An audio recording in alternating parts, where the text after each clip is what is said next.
Hi, everyone. Greetings.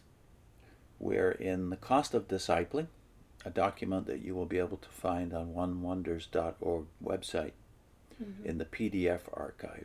It is about what it takes to be a competent Bible teacher and what it takes to be a scholar, a Bible scholar, a much maligned way of life, apparently, scholarship, because everybody thinks you're a self-appointed expert. That's not the way it works. Yeah. So we're going to be reading from the screen, our document from the screen, having no hard copy of this. All right, here goes. The cost of scholarship.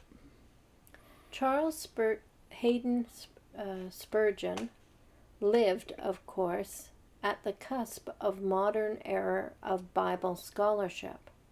Archaeology was a science in its infancy in 1870. Bible criticism, both lower criticism, having to do with manuscripts, translation, and external factors influencing the Bible as we have it, and two, higher criticism, dealing with more subtle historical and interpretive issues. All such Bible criticism was new and suspect when Spurgeon's influence was at its peak. Now, in the last video, we pointed out that in his book that he wrote right around that time, 1879, the same year the Watchtower came out, he has over 1,400 books listed that were available in his day, and that wasn't all of them, but that was the stuff he commented on. That was on Commentaries, right? But it's got a lot better and worse if you're trying to comprehend all of this. Better for you and better for all of us, really, but you have to really know what you're looking at. Yeah. So we make the point here in this first paragraph that this thing now called Bible criticism was very suspect because most of us make a mistake when we think of the word critical. It's the same mistake that we make when we hear the word apologetics. We think, what's that got to do? Why do you have to apologize for the Bible? Yeah, that's at least what I thought when I was a witness. So critical. Didn't know what those words meant. I took criticism as a negative. Yeah. And apologism as a... Apologism? That's a good word. Okay. Apologetics? Apologetics as somehow, being ashamed of what you believed. That's right. That's not what it meant. Apologetics is simply from the Greek word apologia, which has to do with defense of the faith. And, of course, criticism is from another Greek word, which is, I think, only used once in the New Testament, but it's not got a negative aspect. A critic, let's say a film critic or a theater critic, is just someone who takes his skills, his acquired skills, to a text or to a play or to a movie and says what's good about it and what's not so good. Yeah. So it's not necessarily a judgment on the thing you're criticizing. Yeah. So that's all it means. And so in his day, that is Spurgeon's day, this was a new science. It had just been invented, at least in the English world. So besides writing the book Comments on Commentaries, he had started a school, right? Yeah. For those up-and-coming preachers.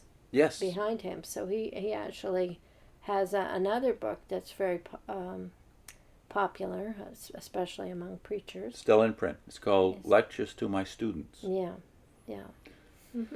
Okay, we go on. But within a generation, of Spurgeon that is, the advancing tide of unbelief had made the formerly arcane sciences of hermeneutics and Bible study in the original languages a practical necessity, especially for pastors and frontline Christian workers engaged in dialogue with the doubting modern mind. And we tend to call those people today people skilled in apologetics or apologists.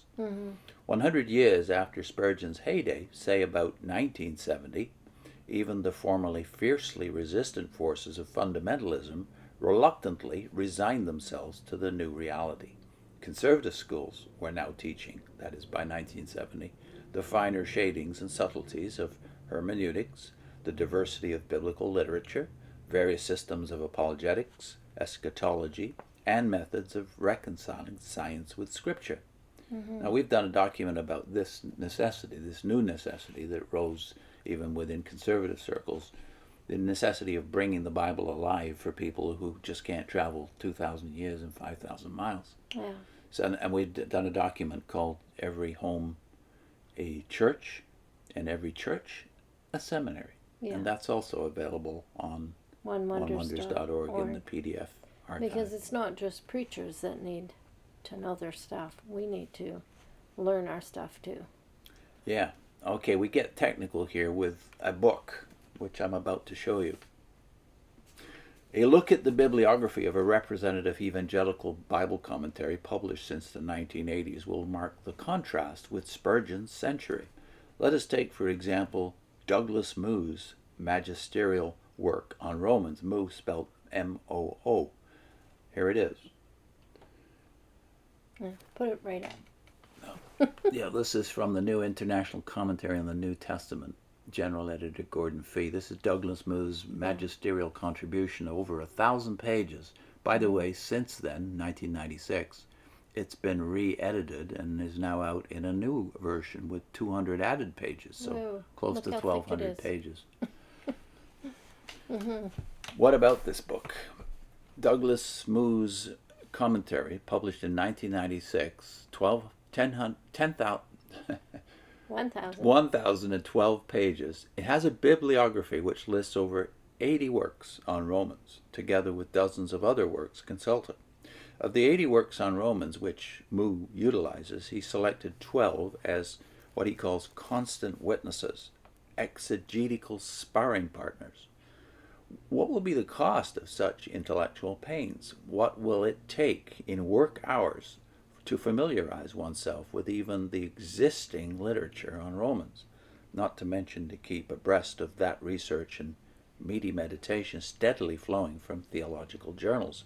In other words, there's lots of theological journals where these scholars are writing articles, first being vetted and being examined by each other before they get to writing books of this size. Yeah. This is a major investment of Eerdmans, in this case, and many other publishing concerns.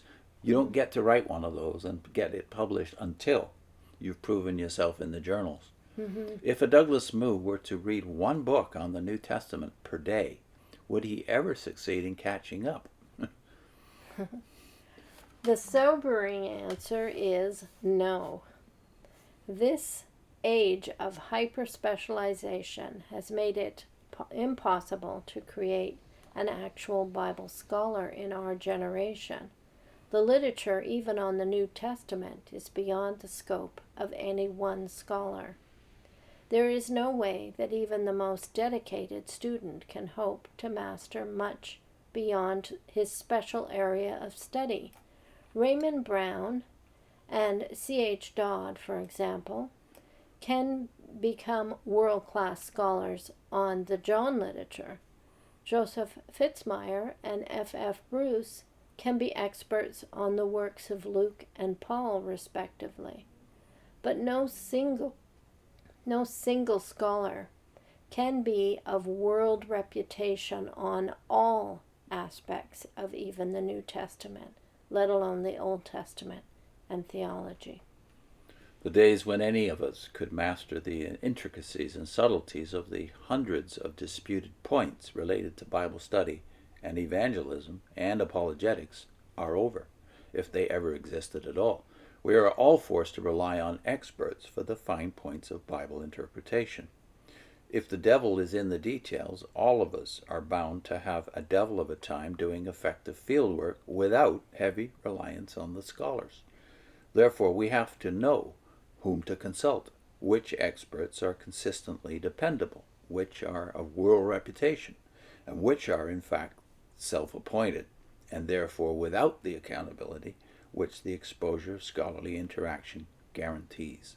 But since not even an expert is infallible, we had better line up at least 2 or 3 witnesses, that is, experts, on any disputed issue or text before we step out on any fragile limb of interpretation. Now, we could wish that many of our people leaving cults would take this take this seriously before they start teaching others. Yeah, and I think what we do is we just look on internet and we don't know whether this person is a scholar or an expert or just an enthusiast or came out of a cult too and is just going off his own thoughts and little bits of information he's got. He's not got the thoroughness of some of the experts where they have lots of pages having researched thoroughly what everyone has said on these particular passages. By the way, with this type of book, you can sample it. You don't have to invest $80 or more to get what is sometimes 2-volume sets. In this particular edition of the New International Version, a New International Commentary on the New Testament or the Old Testament, sometimes they're 2 volumes.